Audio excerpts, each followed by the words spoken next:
Hello दोस्तों, कैसे हैं आप सब। उम्मीद करते हैं आप सभी अच्छे होंगे। दोस्तों, करंट अफेयर्स की फुल पत्ती वाली क्लास की रिवीजन क्लास में आप सभी का एक बार फिर से स्वागत है। आइए आज की वीडियो को स्टार्ट करते हैं। आज का पहला प्रश्न है, हाल ही में जारी संयुक्त राष्ट्र की वैश्विक मातृ मृत्यु, मृत जन्म और नवजात मृत्यु के मामलों की सूची में पहला देश कौन सा है। तो इसमें पहला देश भारत है। पूरे विश्व में इस प्रकार के जितने भी मामले होते हैं उसमें से 60% मामले केवल 10 देशों में हैं और इन 10 देशों में से पहला स्थान किसका है? भारत का है। 2020-21 में कुल मामले, इस प्रकार के कुल मामले कितने हुए हैं? तो 4.5 मिलियन। 2020-21 में इस प्रकार के जो मातृ मृत्यु और मृत जन्म और नवजात मृत्यु, इस तरह के मामले कुल कितने हुए हैं? 4.5 मिलियन मामले हुए हैं, जिसमें से भारत में इस प्रकार के मामले कितने हुए हैं? तो 0.78 मिलियन ये भारत में इतने मामले हुए हैं, आपको याद रखना है। आइए दूसरा प्रश्न देखते हैं। हाल ही में लारियस स्पोर्ट्समैन ऑफ द ईयर 2023 का पुरस्कार किसे प्रदान किया गया है? लियोनेल मेसी को यह पुरस्कार प्रदान किया गया है।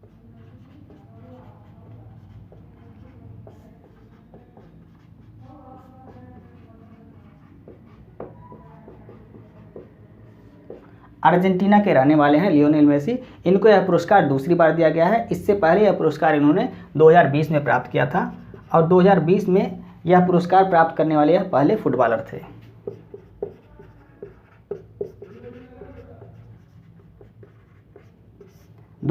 में यह पुरस्कार प्राप्त करने वाले यह पहले फुटबॉलर थे और इन्होंने दूसरी बार यह पुरस्कार प्राप्त किया है। अभी हाल ही में फीफा विश्व कप 2022 हुआ है, जिसमें इन्होंने गोल्डन बॉल का अवार्ड भी जीता है। इसको भी आपको याद रखना है। सर्वाधिक बार यह पुरस्कार किसने जीता है? रोजर फेडरर ने यह पुरस्कार जीता है। ये स्विट्जरलैंड के रहने वाले हैं और टेनिस के खिलाड़ी हैं।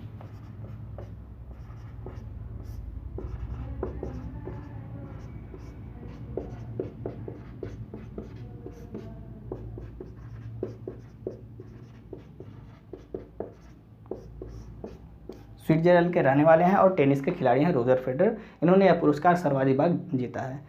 लारियस sports woman of the year का पुरस्कार किसने जीता है? सील एंड फ्रेजर ने जीता है। यह जमैका की रहने वाली हैं।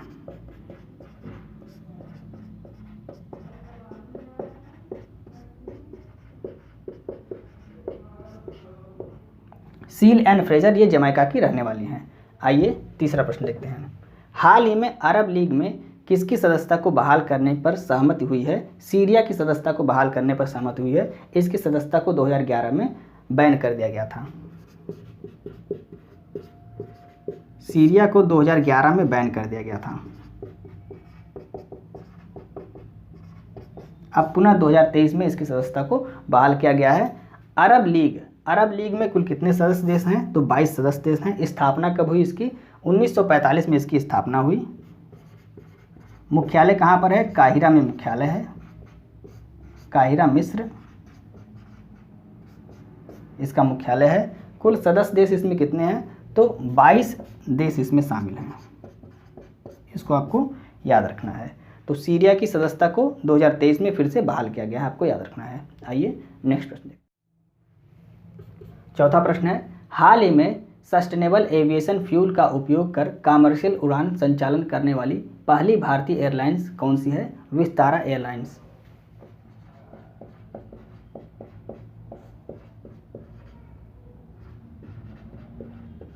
विस्तारा एयरलाइन, इसको किसके द्वारा स्टार्ट किया गया है?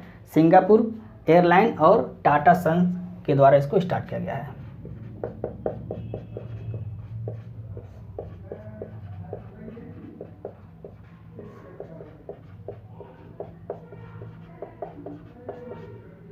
सिंगापुर एयरलाइंस और टाटा सन्स के द्वारा इसको स्टार्ट किया गया है। इसमें 83% नॉर्मल फ्यूल जिसका उपयोग होता था उसका उपयोग होगा और 17% SAF यानी कि सस्टेनेबल एविएशन फ्यूल का उपयोग इसमें किया जाएगा। इसको आपको याद रखना है। 83% नॉर्मल फ्यूल का उपयोग किया जाएगा और 17% सस्टेनेबल एविएशन फ्यूल का उपयोग इसमें किया जाएगा। पांचवा प्रश्न, हाल ही में हरे कृष्ण हेरिटेज टावर का शिलान्यास कहाँ किया गया है? हैदराबाद तेलंगाना में इसका शिलान्यास किया गया है।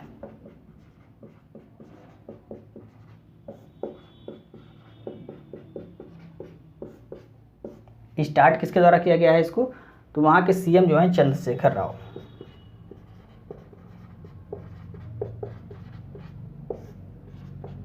चंद्रशेखर राव द्वारा इसको स्टार्ट किया गया है। हरे कृष्ण हेरिटेज टावर में 2 मंदिर भी होंगे। कौन कौन से? राधा कृष्ण मंदिर और वेंकटेश्वर मंदिर भी इसमें हैं।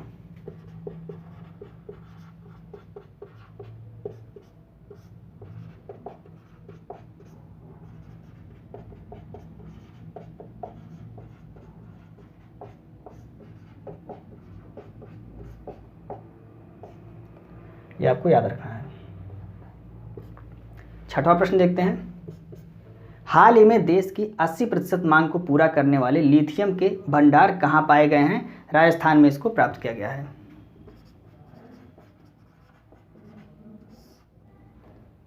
राजस्थान में नागौर के डेगाना स्थान पर स्थित रैवत पहाड़ी में इसको प्राप्त किया गया है।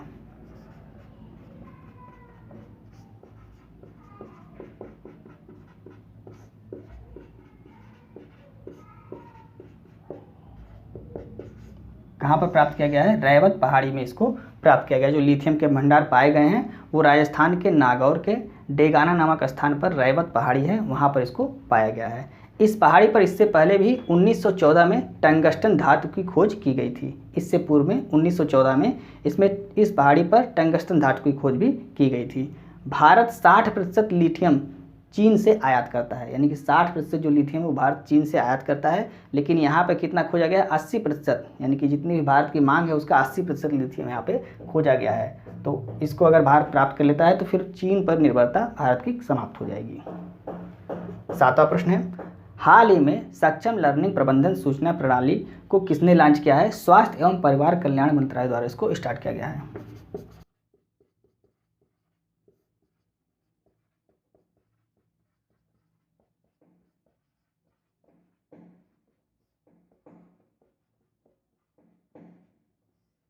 उद्देश्य क्या है इसका? स्वास्थ्य सेवक एवं चिकित्सकों के प्रशिक्षण के लिए इसको स्टार्ट किया गया है।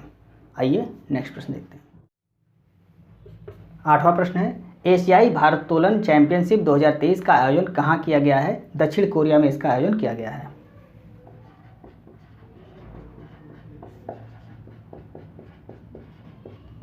दक्षिण कोरिया में इसका आयोजन किया गया है। दक्षिण कोरिया में कहाँ पर किया गया है? जिंजू नामक स्थान पर इसका आयोजन किया गया है।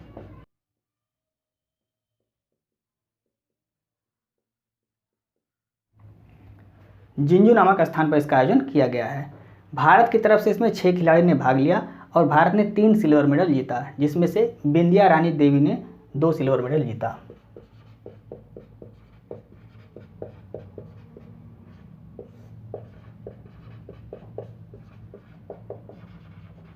दो सिल्वर जीता। किस कैटेगरी में? 55 किलोग्राम कैटेगरी में 2 सिल्वर मेडल जीता।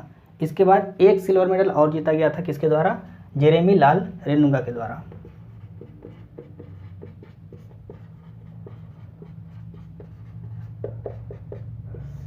इन्होंने 1 सिल्वर जीता। किस कैटेगरी में? 67 किलोग्राम कैटेगरी में। ये आपको याद रखना है। आइए 9वां प्रश्न। भारत की पहली पॉड टैक्सी परियोजना कहाँ प्रारंभ की गई? उत्तर प्रदेश में इसको प्रारंभ किया गया।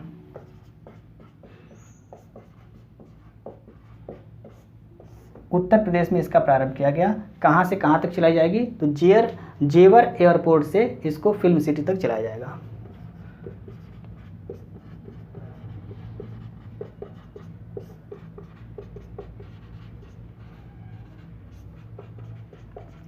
जेवर एयरपोर्ट से फिल्म सिटी तक इसको चलाया जाएगा। कुल दूरी कितनी है? तो 12 से 14 किलोमीटर इसकी दूरी है।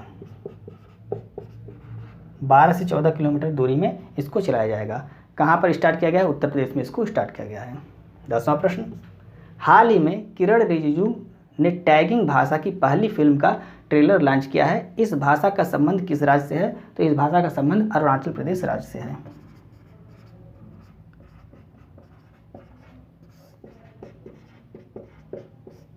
भाषा का संबंध कौन सी भाषा है? टैगिंग भाषा। इसका संबंध अरुणाचल प्रदेश राज्य से है। और फिल्म कौन सी थी जिसको लॉन्च किया गया है?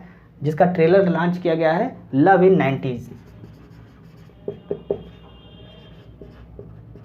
लव इन 90s ये फिल्म है जिसका ट्रेलर लॉन्च किया गया है किसके द्वारा? किरण रिजिजू जी द्वारा इसको लॉन्च किया गया है।